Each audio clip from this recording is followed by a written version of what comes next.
Los ejercicios que hemos resuelto anteriormente giran alrededor de la situación que ya tenemos el tamaño de la muestra y queremos estimar pues el parámetro a estudiar con un límite para ese error de estimación. Es decir, no conocemos ese límite de error, pero ahora ya nos vamos a centrar en una parte donde queremos saber un tamaño de muestra dado un error de estimación, es decir, una situación contraria, ¿verdad?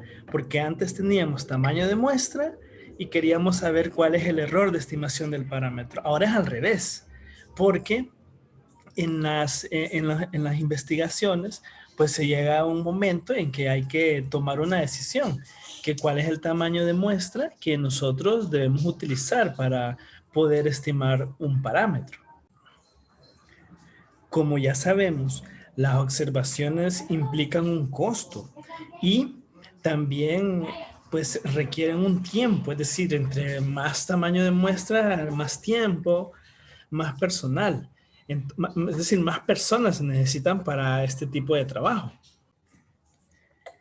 Y por el contrario, si el tamaño de la muestra es demasiado pequeño, entonces estamos pagando por una información que puede ser que no sea, que no nos brinde como la información necesaria o la calidad que nosotros necesitamos. En otras palabras, necesitamos un tamaño de muestra óptimo, ni muy grande ni muy pequeño. En este caso, solo para, es decir, para estimar lo que es la media poblacional con un límite para el error de estimación de magnitud B. Fíjense cómo cambia la lógica, que antes era, tenemos tamaño de muestra, tenemos los datos, cuál es la estimación y cuál es el error. Ahora es caso contrario. Yo establezco cuál tiene que ser una estimación del error para poder estimar una media en este caso y poder determinar cuánto es que tenemos que muestrear. Entonces, eso sí, ¿verdad? Hay un detalle importante que este texto lo dice, que este error de estimación de magnitud B, porque ahora así le vamos a llamar, una magnitud B, se encuentra alrededor de dos desviaciones estándar. Ese 2, ¿cuál es? Ese 2 es el que hemos estado utilizando para calcular el error de estimación. Entonces, recuérdense de que todo este valor está alrededor del parámetro y pues realmente son desviaciones estándar y ese 2 que hemos estado utilizando, ese 2 realmente significa el valor de z.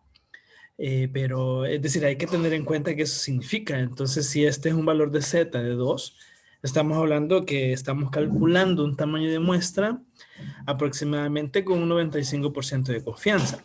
Este libro así lo maneja. No esperen en las guías que les estén diciendo cuál es el nivel de confianza con el que van a calcular el tamaño de la muestra, porque ya está dicho en ese número 2. Ahora bien, para ya determinar lo que es el tamaño de la muestra, se parte de esta expresión, de lo que es el límite, acá, el error de estimación, ¿verdad?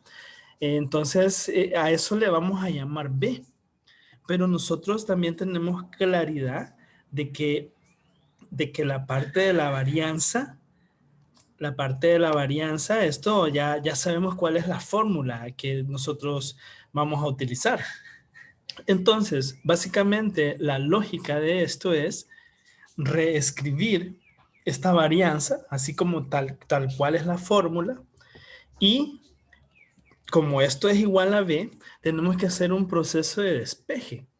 Entonces, aquí está explicado paso a paso, pero es decir, de manera, son las expresiones, ¿verdad? Aquí le estamos poniendo una interpretación así más digerible para que ustedes vean cuál es el razonamiento que en verdad se ocupa.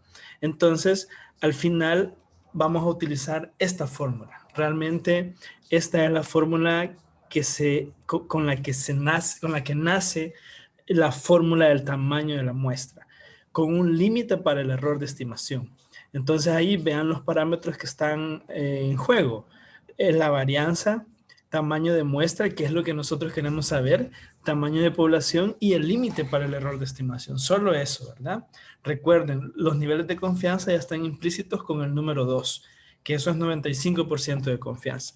Entonces, al hacer ese despeje y hacer un despeje adecuado, obviamente, tendríamos que llegar a lo que es la fórmula 4.12, que es el tamaño, es la fórmula para determinar el tamaño de la muestra con un error, con un nivel de confianza de 95% aproximadamente, con un error de B. Esta B va a quedar ahí, en juego, es un parámetro a estimar, a determinar. Pero en el proceso de despeje, llegamos o tendríamos que tener una expresión como esta, b cuadrado entre 4.